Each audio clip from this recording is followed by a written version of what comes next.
बच्चों, आज हम पढ़ेंगे male reproductive part of a flower, जो कि होता है स्टेम। कैसे होता है?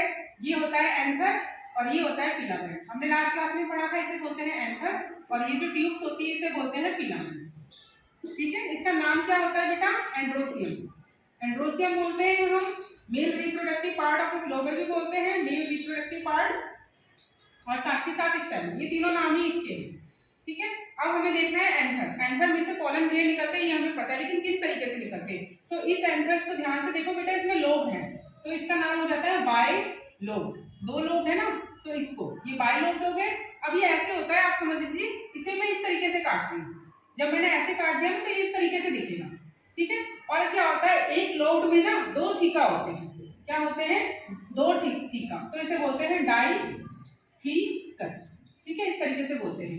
दो हो गए थीका तो इस तरीके से बना देते हैं, दो थीका। ऐसे इसमें हो गए दो थीका। ठीक है, एक लोब में दो थीका और दो लोब में चार थीका। ठीक है, टेट्राहेड्रल स्ट्रक्चर हो जाता है। अब इसी को थोड़ा सा एक्सप्लेन करते हैं। इस तरीके से बना, इस तरीके से बना, इस तरीके से। आप ऐसे समझ लीजिए जैसे शिमला मिर्च होती है ना, उसे बीच में से कट दीजिए, उसके बाद दिखाइए इस तरीके से। ठीक है, शिमला मिर्च को कट करके जब ऐसे दिखाओगे तो इस तरीके का स्ट्रक्चर बनेगा। अब क्या होता है, इसमें ये हो गया आपका डाईथीकस का, हो गया एंथर, हो गया एंथर के अंदर होता है माइक्रोस्पोरेंजियम। ठीक है, इसका नाम क्या है? माइक्रोस्पोरेंजियम। तो माइक्रोस्पोरेंजियम। ठीक है, और माइक्रोस्पोरेंजिया जो ये होते हैं, इनमें से एक को अगर हम लेंगे, ये चारों ही माइक्रोस्पोरेंजिया है, एक को लेंगे तो वो हो गया माइक्रोस्पोरेंजियम। ठीक है, हम एक की बात कर रहे हैं, एक की बात करेंगे तो क्या हो गया? माइक्रोस्पोरेंजियम। ठीक है, अब सबसे पहले हम इसके स्ट्रक्चर की बात करते हैं। हम यहाँ से लेकर यहाँ तक का पार्टीशन लेंगे। ठीक है, इसे डिटेल में पढ़ेंगे ये आखिर है क्या। तो इसकी बॉल जो होती है ना बेटा, चार होती है। कैसे कैसे होती है, हमने ये क्वेश्चन लिया ना। सबसे पहली जो बॉल होती है वो होती है इसकी एपिडर्मिस। ठीक है, सेकंड वाली जो होती है वो होती है एंडोथेसियम। इसके अंदर वाली जो होती है वो होती है मिडिल लेयर। ठीक है, ये तीन हो गई। अब जो फोर्थ होती है वो होती है टैपेटम, और उसी से क्वेश्चन आता है। ठीक है, टैपेटम से क्वेश्चन बहुत ज्यादा आता है, ये इंपॉर्टेंट टर्म है। टैपेटम क्या करता है? नरिशमेंट का काम करता है, और बाकी तीनों जो होते हैं वो पोलन ग्रेन को प्रोटेक्शन का काम करते हैं। ठीक है, यहाँ पे पोलन ग्रेन डेवलप होगा। ठीक है, तो उसकी जो प्रोटेक्शन का काम होगा वो ये तीनों करेंगे, और जो टैपेटम होगा वो इसकी नरिशमेंट का काम करेगा। किसका करेगा? नरिश देने के लिए। ठीक है, नरिशमेंट का काम। ये हो गई इसकी स्ट्रक्चर की बात। अब होता क्या है, हमने अभी भी पढ़ा, इस पूरे को कहेंगे माइक्रोस्पोरेंजिया। इसके अंदर हो गया माइक्रोस्पोरेंजियम, और माइक्रोस्पोरेंजियम की जो सेंटर होता है उसमें होता है माइक्रो स्पोरोजेनेसिस टिश्यू। ठीक है, ये जो सेंटर है ना, इसमें होता है स्पोरोजेनेसिस टिश्यू। अब क्योंकि हमें पता है जो टिश्यूज होते हैं वो ग्रुप ऑफ सेल होते हैं, तो इसमें भी ना बहुत सारे छोटे छोटे सेल्स होते हैं। ठीक है, कैसे? जैसे मैंने डॉट डॉट लगा दिया, ये डॉट डॉट लगा दिया, ये सारे क्या है? सेल। अब एक सेल की बात कर रहे हैं। ठीक है, ये एक सेल, जो एक सेल होगा बेटा उसको बोलेंगे हम पी माइक्रो, उसे बोलेंगे हम PMC। इस तरीके से बोल सकते हैं, या फिर MMC। कैसे? नाम हो गया इसका माइक्रोस्पोर मदर सेल। ठीक है, माइक्रोस्पोर मदर सेल। अब मदर सेल यानी कि मदर है, मदर जो होती है वो अपने बेबी देगी ना, तो ये एक बार में 4 रिलीज करती है बेबी। ठीक है, 4। तो 4 डॉटर सेल जब बनती हैं तो ये जो होते हैं बेटा, एक बात बताओ, ये जो 4 बनते थे वो मियोसिस डिवीजन में बनते थे ना, तो जो माइक्रोस्पोर मदर सेल होती है वो मियोसिस करती है। ठीक है, तो मियोसिस का प्रोसेस करके ये 4 बनाती है माइक्रोस्पोर, जिसे बोलते हैं माइक्रोस्पोर टेट्रेड। क्या बोलेंगे इन चारों को? Microspore tetrad. ठीक है, अब ध्यान से समझना, अभी थोड़ी कंफ्यूजन हो रही है, एक बार में क्लियर कर दूंगी। अब माइक्रोस्पोर टेट्रेड जो होते हैं वो 4 हो गए, तो इस तरीके से बना समझते हैं हम, यहाँ पे समझते हैं थोड़ी देर के लिए। ठीक है, किस तरीके से हो गए? ये 4 हो गए, ये 4 हो गए। ठीक है, अब ये जो 4 होते हैं वो डिसोशिएट हो जाते हैं, टूट जाते हैं। जब ये टूटेंगे ना तो यहाँ से निकलेगा माइक्रोस्पोर। ठीक है, और माइक्रोस्पोर जो होता है वो कवर करके रखता है पोलन ग्रेन को। तो माइक्रोस्पोर टेट्रेड डिसोशिएट हो गए, डिसोशिएट होने के बाद सिंगल सिंगल एक निकला माइक्रोस्पोर रिलीज करता है पोलन ग्रेन। ठीक है, यहाँ तक समझ आ गया? थोड़ी सी कंफ्यूजन है, सब क्लियर करते हैं। देखो किस तरीके से क्लियर होगा, स्टार्टिंग से करते हैं। ठीक है, देखो सबसे पहले क्या था, यहाँ से हम देखेंगे, सबसे पहले था माइक्रोस्पोरेंजियम। ठीक है। माइक्रोस्पोरेंजिया सबसे फ्रंट वाला पार्ट था, इसके अंदर था क्या था, इसी के नाम से करेंगे, माइक्रोस्पोरेंजियम। ठीक है, हो गया। अब इसके बाद क्या हुआ, माइक्रोस्पोरेंजियम के अंदर टिश्यू था, कौन सा वाला टिश्यू था, स्पोरोजेनेसिस टिश्यू, तो इसे बोलेंगे स्पोरोजेनेसिस टिश्यू। ठीक है, अब हमें पता है टिश्यू तो ग्रुप ऑफ सेल होता है, तो अब एक सेल निकला, कौन सा निकला, जो मदर सेल था ना वो वाला, कौन सा था mother cell, microspore mother cell. ठीक है, आप ये ना याद करके माइक्रोस्पोर मदर सेल कर दीजिए, मदर सेल। अब मदर सेल एक बार में 4 देती थी ना, तो 4 हो गया, तो माइक्रोस्पोर ही दे रही है ना, तो माइक्रोस्पोर के नाम से होगा माइक्रोस्पोर टेट्राड, और टेट्राड में से एक निकाल देंगे तो क्या बना, खाली माइक्रोस्पोर, और एक निकालने के बाद माइक्रोस्पोर क्या करता था, पॉलन ग्रेन। ठीक है बेटा, अब समझ आ गया किस तरीके से करना है। सबसे पहले माइक्रोस्पोरेंजियम, फिर माइक्रोस्पोरेंजियम, स्पोरोजेनेसिस टिश्यू, टिश्यू किसमें बने, सेल में, और सेल के बाद टेट्राड में डिवाइड हुआ, किस कैसे हुआ, मियोसिस के थ्रू, मियोसिस हुआ था ना, मियोसिस के थ्रू डिवाइड हुआ, डिवाइड होने के बाद 4 बने थे, 4 टूट गए, टूटने के बाद एक बना, एक था। ठीक है, और उसमें से भी पोलन ग्रेन निकले। इतनी बात समझ आ गई। एक इंपॉर्टेंट क्वेश्चन बताइए अब कि ये जो पोलन ग्रेन निकले वो इन चारों में से टोटल कितने निकलेंगे, जरा सोच के बताइए कितने होंगे, 4 नहीं होंगे, ठीक है, 8 भी नहीं होंगे। क्यों, क्योंकि बेटा ध्यान दो तो बता सकता है, ये जो डॉट डॉट है ये सेल है, और इसमें से मैंने एक डॉट लिया था, एक सेल लिया था जो 4 बना रहा था, तो अगर एक सेल 4 बनाएगा, 4 में से कितने निकले, एक पोलन ग्रेन निकला।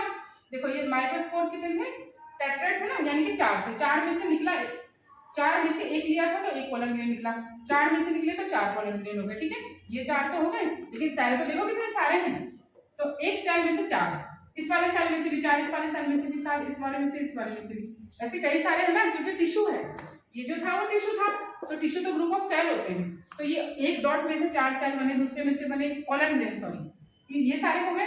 फिर यहाँ पर भी तो बहुत सारे टिश्यू होंगे, सेल्स, यहाँ पर भी बहुत सारे सेल होंगे, तो ये लार्ज अमाउंट में बनते हैं पोलन ग्रेन, इनकी काउंटिंग नहीं की जा सकती। इतना समझ में आ गया। अब नेक्स्ट देखते हैं बेटा हम कि पोलन ग्रेन समझ आ गया, लेकिन अभी खत्म कहानी नहीं हुई। जो ये पोलन ग्रेन है ना, इसका स्ट्रक्चर थोड़ा सा डिटेल में पढ़ना है हमें, क्योंकि 12th क्लास है बायो की। तो पोलन ग्रेन जो है ना बेटा, इसमें 2 लेयर्स होती हैं। ठीक है, कैसे होती है, ये पोलन ग्रेन हो गया, तो इसके आउटर लेयर होती है जिसे कहते हैं एक्साइन। ठीक है, और एक इंटरेस्टिंग फैक्ट है कि एक्साइन इतनी स्ट्रांग होती है कि आज तक हम, ठीक है, आज तक एसिड या अल्कलाइन मीडियम या कोई कैटलिस्ट, वो भी अगर इस पे इफेक्ट डालेंगे ना तो ये टूटेगी नहीं, अब तक का रिकॉर्ड है। ऐसी इतनी स्ट्रांग क्यों है, क्योंकि ये प्रिजर्व करके रखती है पोलन ग्रेन को, तो पोलन ग्रेन की प्रोटेक्शन का काम करती है एक्साइन। अंदर वाली लेयर हो गई इंटाइन। ठीक है, अब इतनी स्ट्रांग जो ये लेयर है एक्साइन की क्यों है, क्योंकि ये जो बनी है ना वो बनी है स्पोरोपोलिनिन, इससे। तो यहाँ पर भी एक इंपॉर्टेंट क्वेश्चन आता है कि स्पोरोपोलिनिन क्या होता है, इसका फंक्शन क्या होता है।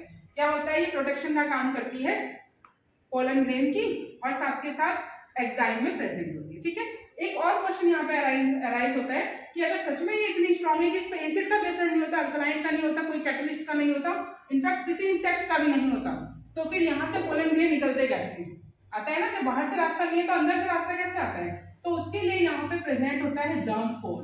क्या होता है, जर्म पोर।